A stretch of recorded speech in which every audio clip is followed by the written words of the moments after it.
మర్యాదగా నాది నాకు ఇచ్చేయి, లేకపోతే నిన్ను కొట్టేస్తాను. పెద్ద మనుషులు పెట్టుకొని పంచుకుంటాంరా.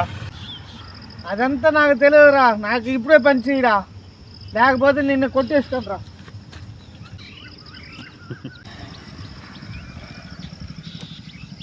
ఏయ్ ఏమిరా రాయెత్తుకునే మీ అన్నను కొట్టేదానికా?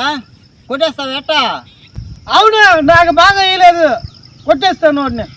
కొట్టేరా ఉన్నా దెబ్బతో కూడా బుర్ర పగిలిపోవాలి మీ అన్నకే. చిన్నం కొట్టకూడదు వాడిని, తలకాయ బాధ కుదిరిపోవాలా, ఆ వరకు కొట్టాలా. చిన్నప్పటి నుంచి మన తమ్ముడు అని సాగినాడు కదా, అందుకు తలకాయ పగలు కొట్టాయి. మీ అమ్మ నాయన చిన్నప్పుడే చనిపోతే ఓడే అమ్మ నాయన అయ్యి నిన్ను చిన్నప్పటి నుంచి పెద్ద చేసి సాయికి సంతరిచ్చినాడు కదా, అందుకు కొట్టే తలకాయ పగిలిపోవాలా. 10 మందిలో మన తమ్ముడు గౌరవంగా ఉండాలనేసి నీకు మంచి మంచి గుడ్డలేసి అందం చూసినాడే, అందుకు కొట్టేరా మొన్న.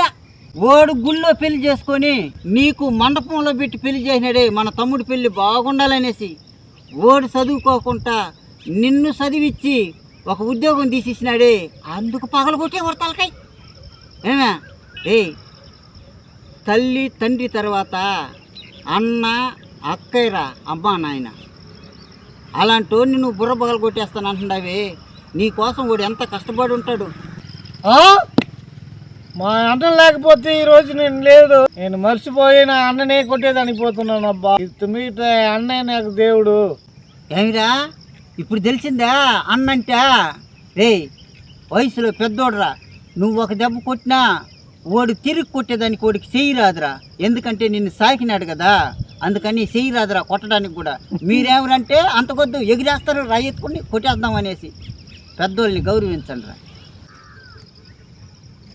అన్నా నేను క్షమించన్నా, నాది తప్పైపోయిందన్నా. నేను ఎప్పుడు మా తమ్ముడు రా నువ్వు.